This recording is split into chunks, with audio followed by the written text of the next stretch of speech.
ಜನ ನಮ್ಮ ಬಗ್ಗೆ ಏನು ಅನ್ಕೋತಾರೆ ಅಂತ ಅನ್ನಿಸ್ಲಿಲ್ವಾ? ನಿಮಗೆ ಬರೆದಿರೋದು ಮಾನ್ಯ ಮುಖ್ಯಮಂತ್ರಿ ಸಿದ್ದರಾಮಯ್ಯನವರೇ ಪತ್ರನ. ಭ್ರಷ್ಟಾಚಾರ ಡಬಲ್ ಆಗಿದೆ ಅಂತ ಹೇಳಿದ್ದಾರೆ, ಕಮಿಷನ್ ಡಬಲ್ ಆಗಿದೆ ಅಂತ ಹೇಳಿದ್ದಾರೆ. ನಿಮ್ಮ ಸರ್ಕಾರದ ಬಗ್ಗೆ ಅವ್ರು ಕೊಟ್ಟಿರುವಂಥ ಸರ್ಟಿಫಿಕೇಟು. ಬೆಲೆ ಏರಿಕೆಯಿಂದ ಜನ ತತ್ತರಿಸಿದ್ದಾರೆ.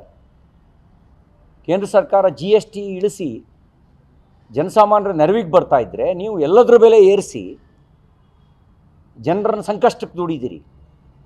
ನೀವು ಬಂದ ಮೇಲೆ 69 ವಿವಿಧ ಅಗತ್ಯ ವಸ್ತುಗಳ ಬೆಲೆ ಏರಿಕೆ ಮಾಡಿದಿರಿ. ನೀವು ಪಟ್ಟಿ ಕೊಡಬೇಕಾ ನಿಮಗೆ? ಬರ್ತ್ ಸರ್ಟಿಫಿಕೇಟಿಂದ ಡೆತ್ ಸರ್ಟಿಫಿಕೇಟ್ವರೆಗೂ ನಿಮ್ಮ ಸರ್ಕಾರ ಬಂದ ಮೇಲೆ ಡಬಲ್ ಆಗಿದೆ. RTC ಪಹಣಿ ಬೆಲೆ ಡಬಲ್ ಆಯಿತು. ಅಡಿಗೆ ಎಣ್ಣೆಯಿಂದ ಕುಡಿಯೋ ಎಣ್ಣೆವರೆಗೂ ಬೆಲೆ ಏರಿಕೆ ಮಾಡಿದಿರಿ. ನೀವು ಸ್ಟಾಂಪ್ ಡ್ಯೂಟಿ ಡಬಲ್ ಮಾಡಿದಿರಿ. ವೆಹಿಕಲ್ ರಿಜಿಸ್ಟ್ರೇಷನ್ನು ಅದನ್ನು ಡಬಲ್ ಮಾಡಿದಿರಿ. ಪೆಟ್ರೋಲ್ ಡೀಸೆಲ್ ಮೇಲೆ ಸೆಸ್ ಹಾಕಿದ್ರಿ. ಇವತ್ತಿನ ಪರಿಸ್ಥಿತಿಯನ್ನು ನೋಡಿದಾಗ ಮುಖ್ಯಮಂತ್ರಿ ಬದಲಾವಣೆಯಿಂದ ಪರಿಸ್ಥಿತಿ ಸುಧಾರಿಸೋದಿಲ್ಲ. ಸರ್ಕಾರವೇ ಬದಲಾಗಬೇಕು. ಸರ್ಕಾರವೇ ಬದಲಾದರೆ ಮಾತ್ರ ಪರಿಸ್ಥಿತಿ ಸುಧಾರಿಸುತ್ತೆ.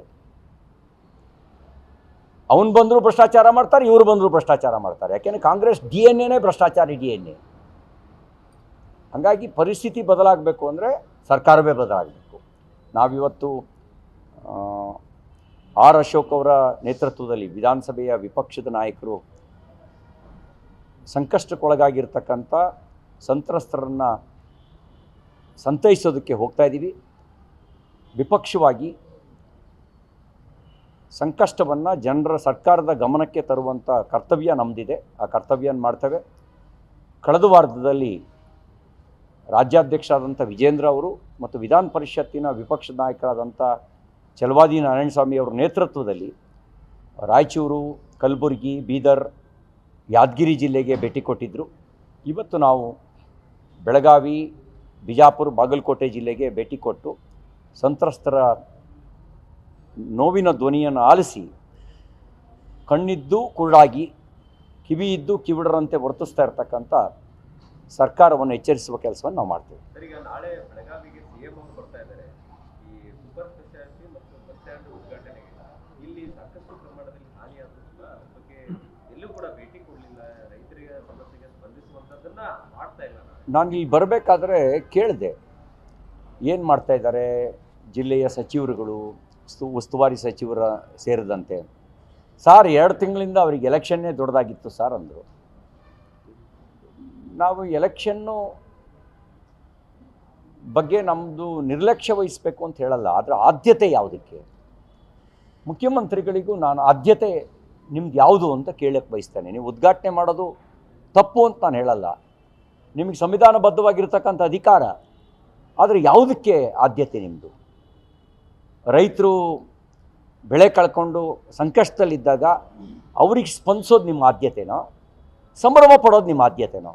ನಿಮ್ಮ ನಡವಳಿಕೆಗಳನ್ನು ನೋಡಿದಾಗ ಸಂಕಷ್ಟಕ್ಕೆ ಸ್ಪಂದಿಸೋದಕ್ಕಿಂತ ಸಂಭ್ರಮ ಪಡೋದೇ ನಿಮ್ಮ ಆದ್ಯತೆಯಾಗಿ ಕಾಣ್ತಾ ಇದೆ.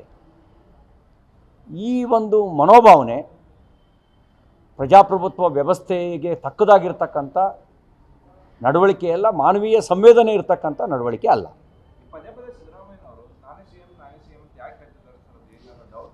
ನೋಡಿ, ಕಾಂಗ್ರೆಸ್ ಪಾರ್ಟಿಗೆ 136 ಸೀಟ್ನ ಕೊಟ್ಟಿದ್ದಾರೆ. ಅವರು ಇವ್ರದ್ದೆಲ್ಲ ಸಪೋರ್ಟ್ ಸೇರಿದರೆ 140ಕ್ಕೂ ಹೆಚ್ಚು ಬೆಂಬಲ ಅವರಿಗಿದೆ. ಕಾಂಗ್ರೆಸ್ ಪಾರ್ಟಿ ಒಳಗೆ ಯಾರನ್ನು ಮುಖ್ಯಮಂತ್ರಿ ಮಾಡಬೇಕು ಅನ್ನೋದು ನಮಗೆ ಸಂಬಂಧಪಟ್ಟಿದ್ದಲ್ಲ. ನಮ್ಮ ಕಳಕಳಿ ಇರೋದು ನಿಮ್ಮ ಭ್ರಷ್ಟಾಚಾರದ ಬಗ್ಗೆ, ನಮ್ಮ ಕಳಕಳಿ ಇರೋದು ಬೆಲೆ ಏರಿಕೆ ಬಗ್ಗೆ, ನಮ್ಮ ಚಿಂತೆ ಇರೋದು ಜಾತಿಯನ್ನು ಒಡೆಯುವಂಥ ನಿಮ್ಮ ನೀಚ ರಾಜಕಾರಣದ ಬಗ್ಗೆ, ನಮ್ಮ ಚಿಂತೆ ಇರೋದು ಹಿಂದೂ ಸಮಾಜವನ್ನು ಒಡೆಯುವ ಷಡ್ಯಂತ್ರದ ಬಗ್ಗೆ. ಇದ್ರ ಬಗ್ಗೆ ನಮ್ಮ ಚಿಂತೆ. ಯಾರು ಮುಖ್ಯಮಂತ್ರಿ ಆಗ್ತಾರೆ ನಮಗೇನು ಸಂಬಂಧಪಟ್ಟಿದ್ದಲ್ಲ. ಮತ್ತು ನಾನೇ ಅನ್ನುವಂಥದ್ದು ಹೈಕಮಾಂಡ್ ದುರ್ಬಲ ಆಗಿರೋ ಸಂಕೇತ.